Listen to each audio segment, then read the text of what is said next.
And welcome to week 5 of a year of wisdom. Let's get to reading.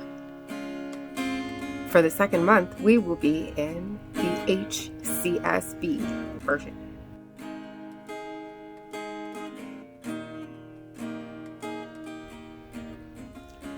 Day 35. Job 4. Then Eliphaz the Temanite replied, "Should anyone try to speak with you when you're exhausted? Yet who can keep from speaking? Indeed, you have instructed many and have strengthened weak hands.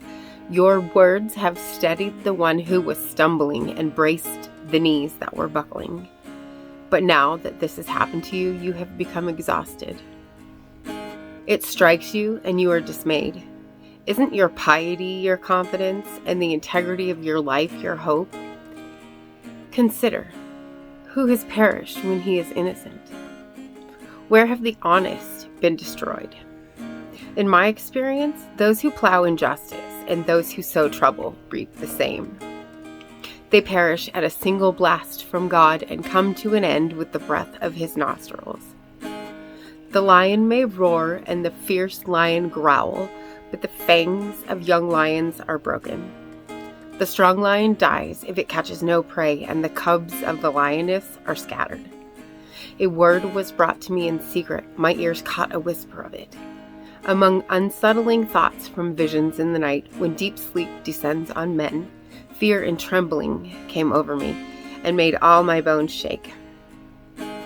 A wind passed by me, and I shuddered with fear.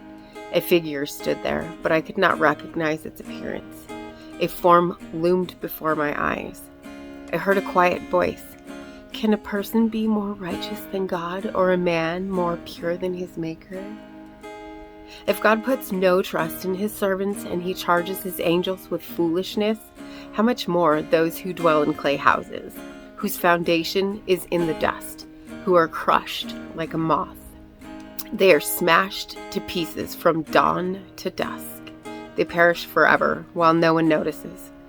Are their tent cords not pulled up? They die without wisdom. Proverbs 4. Listen, my sons, to a father's discipline, and pay attention so that you may gain understanding. For I'm giving you good instruction. Don't abandon my teaching. When I was a son with my father, tender and precious to my mother, he taught me and said, your heart must hold on to my words, keep my commands, and live. Get wisdom, get understanding. Don't forget or turn away from the words of my mouth. Don't abandon wisdom, and she will watch over you. Love her, and she will guard you. Wisdom is supreme, so get wisdom. And whatever else you get understanding. Cherish her, and she will exalt you. If you embrace her, she will honor you. She will place a garland of grace on your head. She will give you a crown of beauty. Listen, my son, accept my words, and you will live many years. I am teaching you the way of wisdom. I'm guiding you on straight paths. When you walk, your steps will not be hindered. When you run, you will not stumble. Hold on to instruction. Don't let go. Guard it, for it is your life. Don't set foot on the path of the wicked. Don't proceed in the way of evil ones. Avoid it. Don't travel on it. Turn away from it and pass it by, for they can't sleep unless they have done what is evil. They are robbed of sleep unless they make someone stumble. They eat the bread of wickedness and drink the wine of violence. The path of the righteous is like the light of dawn, shining brighter and brighter until midday. But the way of the wicked is like the darkest gloom. They don't know what makes them stumble. My son, pay attention to my words. Listen closely to my sayings. Don't lose sight of them. Keep them within your heart, for they are life to those who find them and health to one's whole body. Guard your heart above all else, for it is the source of life. Don't let your mouth speak dishonestly, and don't let your lips talk deviously. Let your eyes look forward, fix your gaze straight ahead. Carefully consider the path for your feet, and all your ways will be established. Don't turn to the right or to the left. Keep your feet from evil. Ecclesiastes 4. Again, I observed all the acts of oppression being done under the sun. Look at the tears of those who are oppressed. They have no one to comfort them. Power is with those who oppress them. They have no one to comfort them. So I admired the dead who have already died more than the living who are still alive. But better than either of them is the one who has not yet existed, who has not yet seen the evil activity that is done under the sun. I saw that all labor and all skillful work is due to a man's jealousy of his friend. This too is futile in a pursuit of the wind. The fool folds his arms and consumes his own flesh. Better one handful with rest than 2 handsful with effort and a pursuit of the wind. Again, I saw futility under the sun. There's a person without a companion, without even a son or brother, and though there is no end to all his struggles, his eyes are still not content with riches. So who am I struggling for, he asks, and depriving myself from good? This too is futile and a miserable task. 2 are better than 1 because they have a good reward for their efforts. For if either falls, his companion can lift him up, but pity the one who falls without another to lift him up.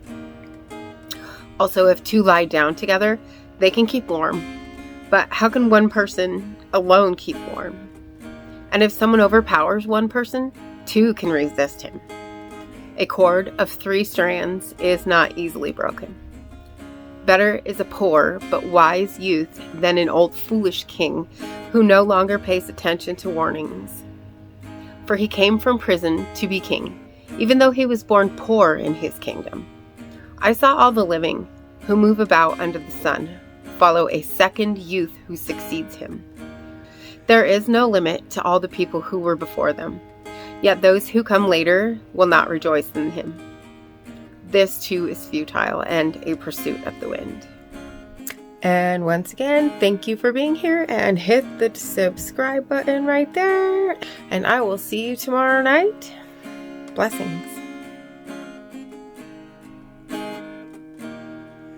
When my head's completely full and my heart is worry-worn, I know without a doubt you'll carry me out of the storm. I'm standing at the crossroads, I'm lost without a clue. I need a big pink neon sign to show me what to do. I thank you, Lord, it glorifies you when you're the only answer. I praise you, Lord, for holding what's too much for me.